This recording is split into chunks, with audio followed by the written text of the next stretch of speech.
people disproportionately affected by COVID. Do you think that was universally understood by the HR to the recruiters to? I think it was a public health short speak. I do. Okay. Yeah. I think it was code words. Yep. Okay. All right. That's great. See, I'm gonna strategies. So I'm gonna ask in like 3 minutes or less about implementation. We have 5 minutes. I'll spend 2 minutes on more lessons learned. But can you identify factors that adversely or positively affected program implementation that you haven't already mentioned? And I have some probes I can pull in for you if you want me to, but they always tell me not to give too many questions at once. Okay, survey researchers.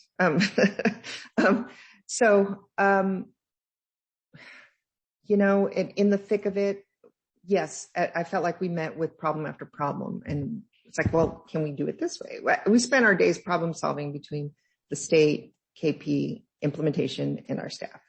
So it was, you know, all these like trying to figure out how to work out the puzzles.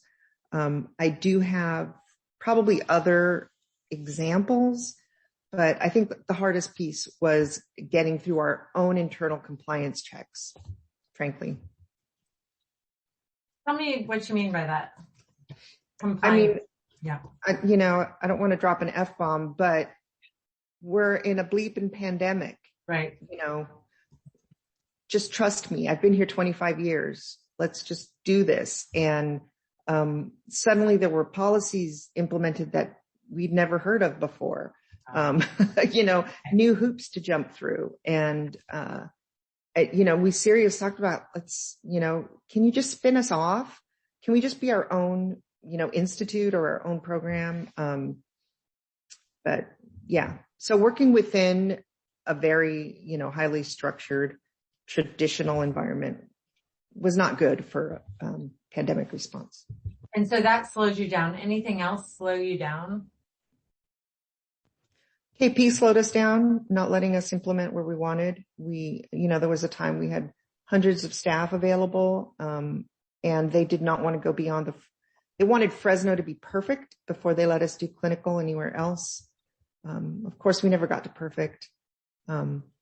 So I think that there were a lot of missed opportunities. We had an opportunity with CHMRC where they were installing some sort of data reporting system with Solano County where 6 community health groups, community health clinics were reporting in, and they said, come on in with us. You can do contact tracing for 6 community clinics or health centers even. KP didn't want us to do that. So it was very frustrating. Can you say, I heard you say because they wanted Fresno to be perfect. What can you talk about what they wanted and why they didn't think that you were able to give that to them?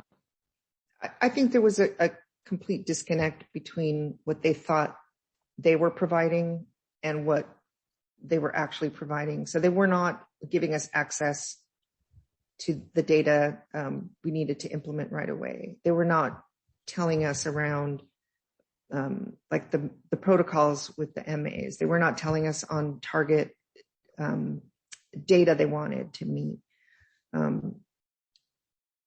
It was very vague, you know, and so we kept saying, well, could we just please go to counties now until we have other clinical integrations set up? No. We must have asked 10 times. Okay. I want to talk to you about this like 7 more hours, but I know. I'm sorry. I'm really blabby. So I love this. This is awesome. It's awesome. It's just that I know your time is limited. So maybe I could say, can you talk about your feelings about whether and how you've touched on this, but if there are more things you want to say about whether and how clinically integrated and county integrated work.